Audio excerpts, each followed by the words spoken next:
Ration ହିତାଧିକାରୀମାନଙ୍କ ପାଇଁ ବଡ଼ ଖବର ସାମ୍ନାକୁ ଆସିଲା। ଯଦି ଆପଣଙ୍କ ଘରେ ଏହିସବୁ ଜିନିଷ ଗୁଡ଼ିକ ରହିଛି, ତାହେଲେ ଆପଣମାନଙ୍କର ରାସନ କାର୍ଡ଼ କଟିଯିବ। ଏହାକୁ ନେଇ ସରକାରଙ୍କ ତରଫରୁ ନୋଟିସ୍ ଜାରି ହେଲା। ହଁ ଆଜ୍ଞା, ରାସନ କାର୍ଡ଼ ହିତାଧିକାରୀଙ୍କ ମନରେ ଏବେ ଛନକା ପଶିଲାଣି। କାରଣ ସରକାରଙ୍କ ତରଫରୁ ଏକ ନୋଟିସ୍ ଜାରି କରାଯାଇଛି। ଏବେ ଓଡ଼ିଶାର ଅନେକ ହିତାଧିକାରୀଙ୍କର ନାମ ରାସନ କାର୍ଡ଼ରୁ ବାଦ୍ ପଡ଼ିବା ପାଇଁ ଯାଉଛି। ରାସନ କାର୍ଡ଼ ଥିଲେ ବି ଆପଣମାନଙ୍କର ରାସନ କାର୍ଡ଼ ହେଇଯିବ ଅକାମୀ। ସରକାରଙ୍କ ତରଫରୁ ଏହି ନୋଟିସ୍ ସମସ୍ତଙ୍କ ମନରେ ଏବେ ଛନକା ସୃଷ୍ଟି କରିଛି। ଆପଣଙ୍କ ଘରେ ଯଦି ଏହିସବୁ ଜିନିଷ ଗୁଡ଼ିକ ରହିଛି, ତାହେଲେ ଆପଣମାନଙ୍କର ରାସନ କାର୍ଡ଼ କାଟି ଦିଆଯିବ, ଯାହାକୁ ନେଇ ସରକାର ଏକ ନୋଟିସ୍ ଜାରି କରିଛନ୍ତି।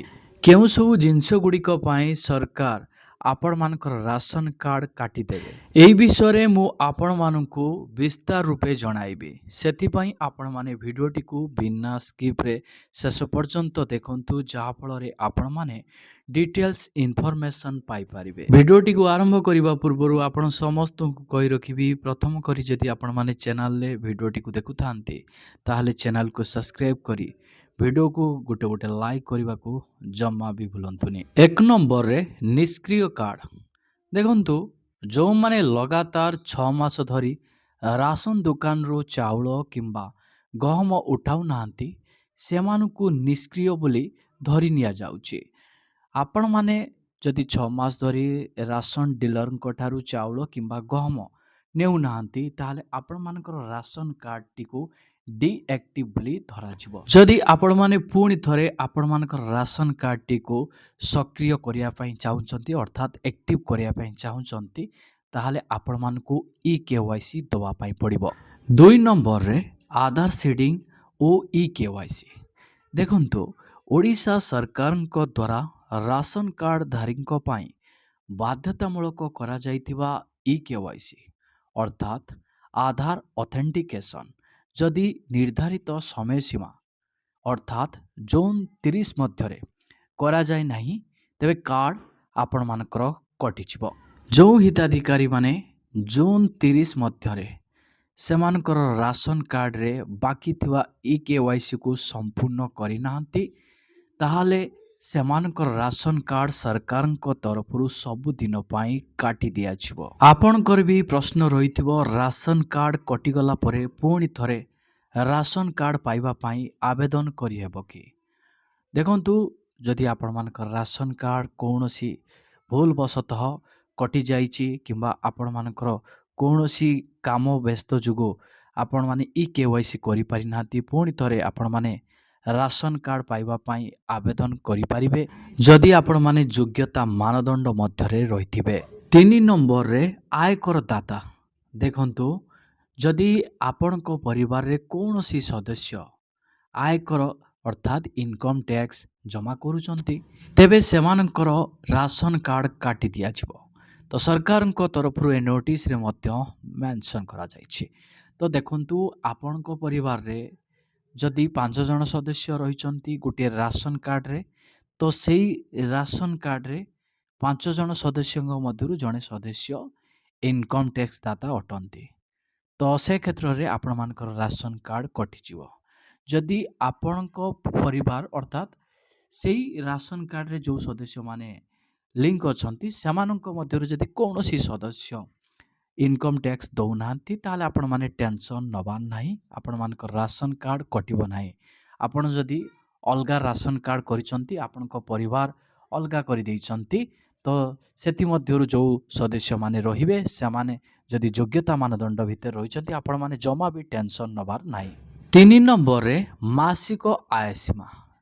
ଦେଖନ୍ତୁ, ଗ୍ରାମାଞ୍ଚଳରେ ଯଦି କୌଣସି ପରିବାରର ମାସିକ ଆୟ 15,000 ଟଙ୍କା ଏବଂ ସହରାଞ୍ଚଳରେ 20,000 ଟଙ୍କାରୁ ଅଧିକ ହୁଏ, ତେବେ ସେମାନେ ରାସନ କାର୍ଡ଼ ପାଇଁ ଅଯୋଗ୍ୟ ବିବେଚିତ ହେବେ।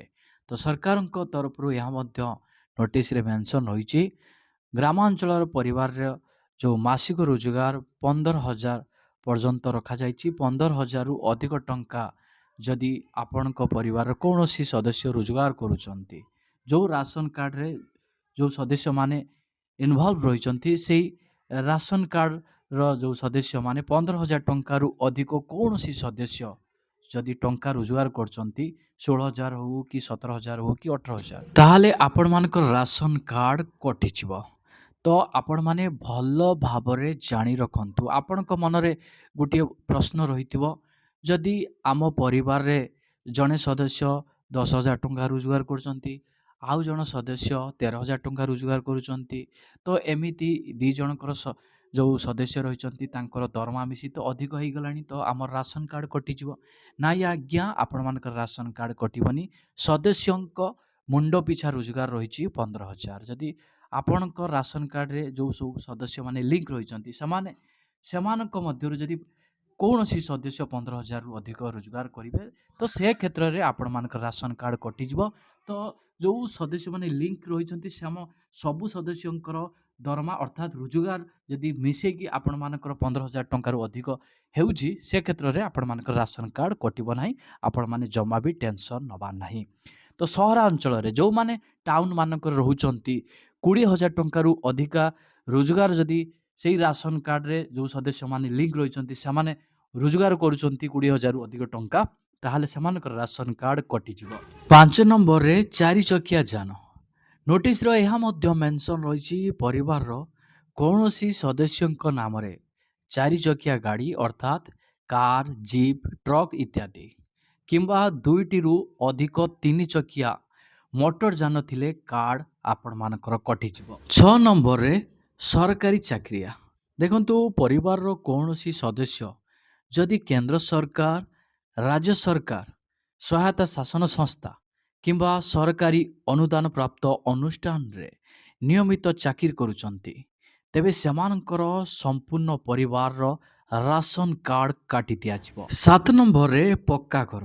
ଦେଖନ୍ତୁ, ଯଦି କୌଣସି ପରିବାରର 3ଟି କିମ୍ବା ତାଠାରୁ ଅଧିକ ବଖରା ବିଶିଷ୍ଟ କଂକ୍ରିଟ ପକ୍କା ଘର ଥାଏ, ମାନେ ସରକାରୀ ଯୋଜନା ଯଥା ପ୍ରଧାନମନ୍ତ୍ରୀ ଆବାସ ବା ବିଜୁ ପକ୍କା ଘର ବ୍ୟତୀତ, ତ ସେମାନଙ୍କର ମଧ୍ୟ ରାସନ କାର୍ଡ଼ କାଟି ଦିଆଯିବ। ଯଦି ଆପଣ ସରକାରୀ ଯୋଜନା ଅଧୀନରେ ପ୍ରଧାନମନ୍ତ୍ରୀ ଆବାସ ଘର କୁହନ୍ତୁ କିମ୍ବା ବିଜୁ ପକ୍କା ଘର କୁହନ୍ତୁ, ସେଥିରେ ଆପଣମାନେ 3ଟି କିମ୍ବା ତାଠାରୁ ଅଧିକ ବଖରା ବିଶିଷ୍ଟ କଂକ୍ରିଟ ପକ୍କା ଘର କରିଛନ୍ତି, ସେ କ୍ଷେତ୍ରରେ ଆପଣମାନଙ୍କର ରାସନ କାର୍ଡ଼ କଟିବ ନାହିଁ। 8 ନମ୍ବରରେ ଯାନ୍ତ୍ରିକ କୃଷି ଉପକରଣ। ଦେଖନ୍ତୁ, ପରିବାର ପାଖରେ ନିଜସ୍ୱ ଟ୍ରାକ୍ଟର, କମ୍ବାଇନ୍ ହାର୍ଭେଷ୍ଟର କିମ୍ବା ମୋଟର ଚାଳିତ ମାଛ ଧରା ଡଙ୍ଗା ଥିଲେ ସେମାନେ ଏହି ଯୋଜନାରୁ ଅର୍ଥାତ୍ ରାସନ କାର୍ଡ଼ ସେମାନଙ୍କର କାଟି ଦିଆଯିବ। 9 ନମ୍ବରରେ ବିଦ୍ୟୁତ୍ ବ୍ୟବହାର। ଦେଖନ୍ତୁ, ମାସିକ ବିଦ୍ୟୁତ୍ ବ୍ୟବହାର ସ୍ଥିର କରାଯାଇଥିବା ୟୁନିଟ୍, ମାନେ ସାଧାରଣତଃ 300 ୟୁନିଟ୍ ବା ତାଠାରୁ ଅଧିକ ଉପରେ ରହିଲେ ମଧ୍ୟ ଏହା ଅଯୋଗ୍ୟତାର କାରଣ ହୋଇଯିବ। ତ ସରକାରଙ୍କ ତରଫରୁ ଆପଣମାନଙ୍କର ରାସନ କାର୍ଡ଼ ଏ କ୍ଷେତ୍ରରେ ମଧ୍ୟ କାଟି ଦିଆଯିବ। 10 ନମ୍ବରରେ ବ୍ୟବସାୟ ଓ ଟ୍ୟାକ୍ସ। ଦେଖନ୍ତୁ, ଯେଉଁମାନେ ବ୍ୟବସାୟ କରୁଛନ୍ତି ଏବଂ GST କିମ୍ବା ବ୍ୟବସାୟିକ କର ଦେଉଛନ୍ତି ସେମାନଙ୍କର କାର୍ଡ଼ ମଧ୍ୟ କାଟି ଦିଆଯିବ। ଅନ୍ୟାନ୍ୟ କାରଣ ପାଇଁ ମଧ୍ୟ ରାସନ କାର୍ଡ଼ କଟିବା ପାଇଁ ଯାଉଛି ଅନେକ ହିତାଧିକାରୀଙ୍କର। ଅନ୍ୟାନ୍ୟ କାରଣ କହିବାକୁ ଗଲେ ନକଲି ବା ଏକାଧିକ କାର୍ଡ଼ ଥିଲେ, ନେକ୍ସଟ ମୃତ୍ୟୁ ହେବା ପରେ, ନେକ୍ସଟ ନିଜର ବାସସ୍ଥାନ ବଦଳାଇଲେ,